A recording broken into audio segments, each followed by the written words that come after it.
Hey, I'm Huck, and thanks for coming to watch my first exciting,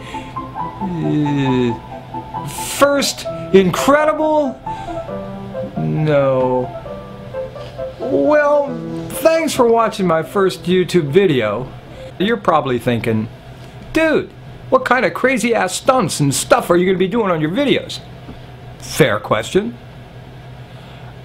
I don't know. Not yet. But it'll come to me. I mean, just tune in, subscribe to my channel, and be surprised.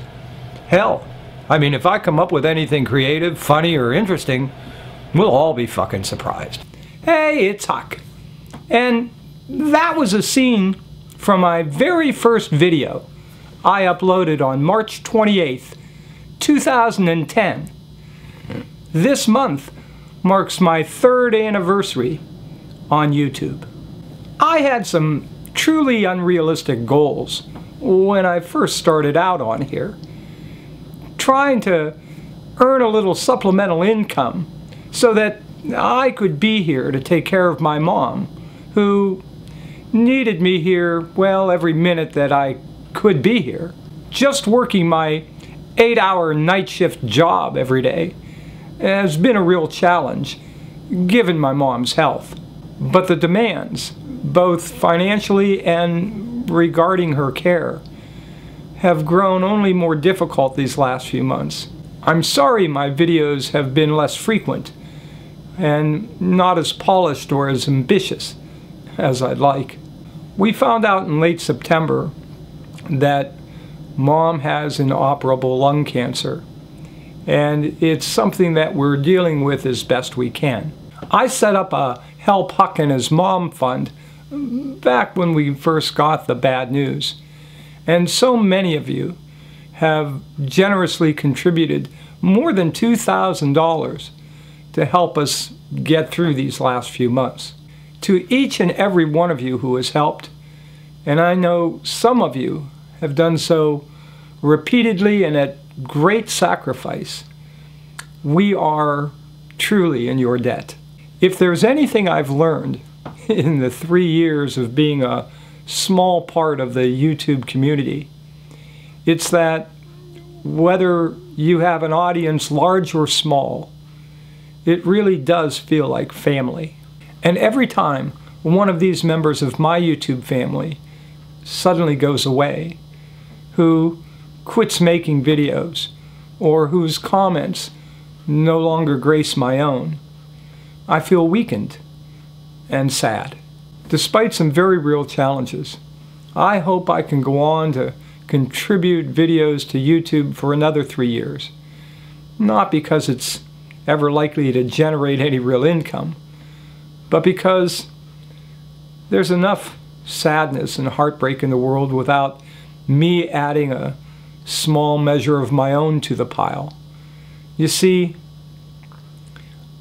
I would miss you as much, and probably more, than you would miss me.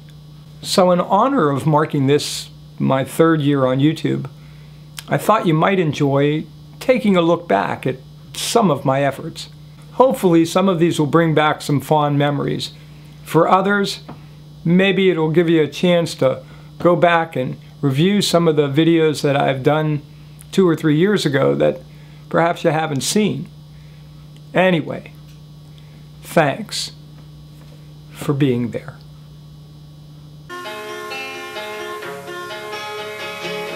And I felt sadness, and I felt pain, and I felt madness, 'cause I want you back again. But I know that you could never ever love me again. So I left you standing at the school. Now I realize I was a fool. Lord, why'd you let the devil free me? And I felt sadness, and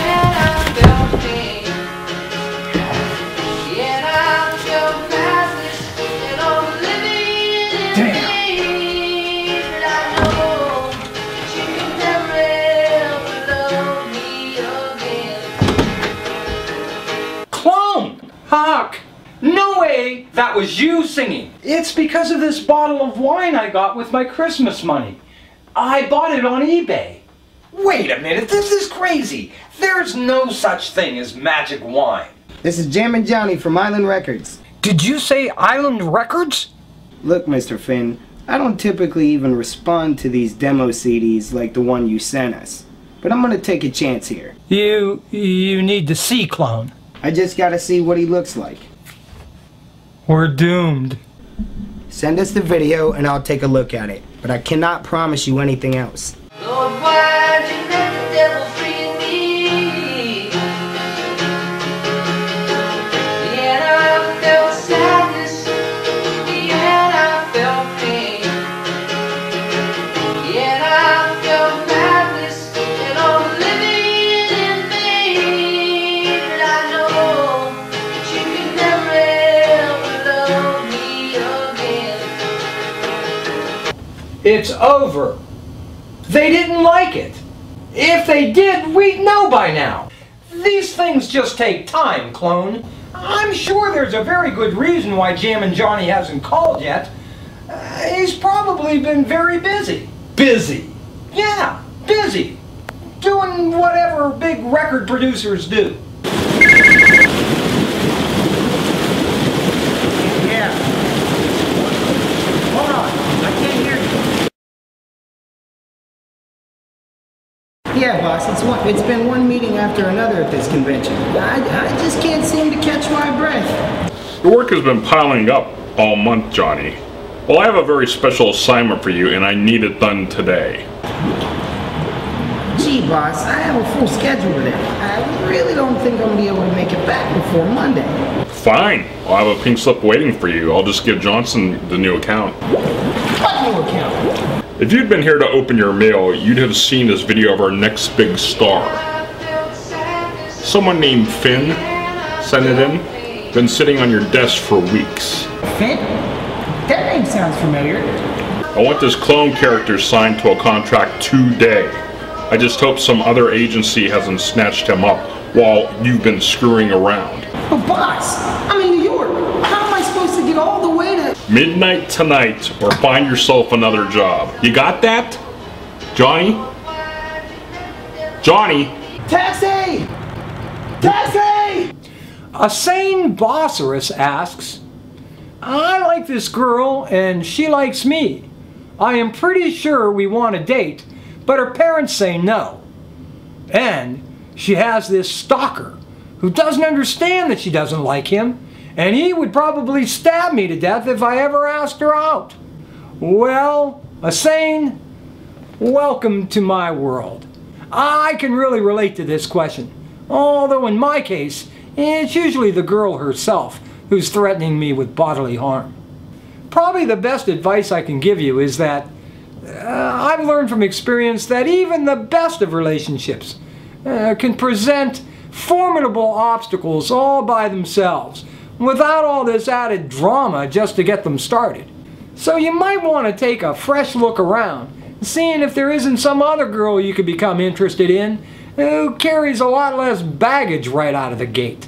But if you're determined to see this through, either because you're obsessed over this particular girl, or maybe because in your twisted world, life just isn't thrilling enough without multiple people seeking to do you real harm, then my advice is you gotta win over the girl's mother.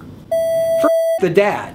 He was once young just like you, and he knows exactly what your intentions are with his daughter. Your question is, if you could be named commissioner of a major league sport for one day, what rule would you change and why? Shit, that's fucked up, man. Tommy, you are first this round. Well, you know, one of the things that really pisses me off is that, you know, on the Lord of the Rings online game, any player can come up to you anytime and challenge you to a duel. And there's always these level 65 players that are coming at you when you're like level 17. And always when other girl players are around. So, you know, I would change that. I'm sorry, Tommy. The judges are telling me that online virtual combat is not considered a major league sport. Your answer must be disqualified. So we'll move on. Richie, what sport would you change and why? Man, I would replace Vince McMahon and set up that ring with barbed wire instead of rope. Maybe put a metal chair in each corner of the ring. Start the match. Now, I don't know. You know, pour some hot coals in the center of the ring. You know, more blood and stuff. I'm sorry, Richie, but the judges are telling me that professional wrestling is not a legitimate major league sport either. Therefore, we cannot accept your answer. Well then I'd make Kobe, LeBron, and Dwayne Wade all take part in the All-Star Dunk Contest. Yeah, that's what I'd do. I'm sorry, Richie, but you're too late. The judges have already disqualified you for this round. Shit, that's fucked up, man. Well, how does she describe herself, Huck? Well, let's see. She says here she has light brown hair, green eyes, and for body type she's checked a few extra pounds. Well, that's probably an accurate description of her neck. But what about the rest of her? Clone. Seriously, Huck, you gotta understand how these things work. A few extra pounds?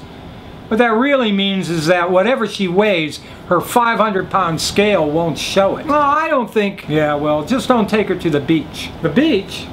Oh, I love the beach. Why wouldn't I want to take her to the beach? Because as soon as she steps 1 foot in the water, passengers will show up, start boarding her, looking around for free food. Free food? Hopefully they'll notice the lack of lifeboats and get off before they sink her. No one's that fat, Clone. Oh no? Ask to see her yearbook sometime. Instead of her photo, it'll have a satellite image. Clone.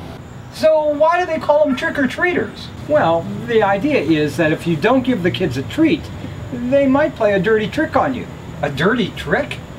Well, it's sort of just the tradition of being scary on Halloween. I mean, most kids just go on to the next house if you don't give them candy. Although there's always one or two in every neighborhood that'll smash a pumpkin on your porch or soap your windows if you're not handing out candy on Halloween. So let me get this straight. You mean all you have to do to get all this candy is to dress up in a costume and go around threatening people? Yeah, basically. I want to go. I want to go. Trick or treat! Thank you. Trick or treat! Thank you. There you go. Thank you. You're welcome.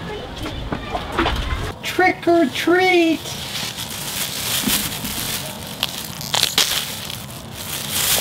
Thank you. Oh boy, he got a big candy bar.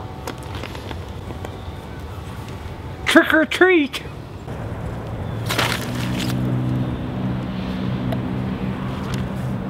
Is that all? I have to use a bigger threat. Trick or treat. How you doing? Good. Here you go. Thank you. You're welcome. Give me some candy or I'll soap your windows. Ain't you a little big? What'd I get? What'd I get? Well, that's a little better. Maybe if I'm a little bit more threatening, I'll get one of those really big candy bars. Well, this is the end. I don't want to live anymore. Goodbye, cruel world. Stop! There he is! You got your laptop.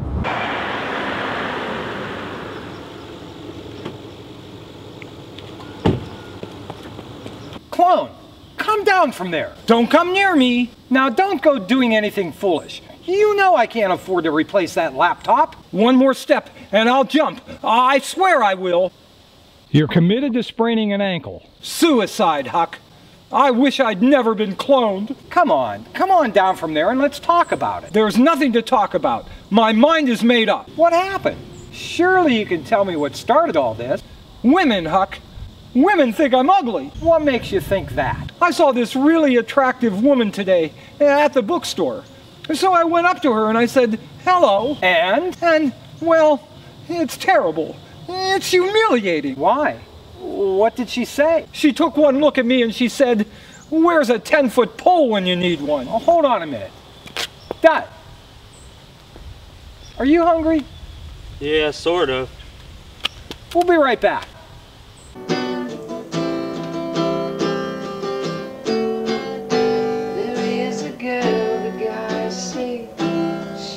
so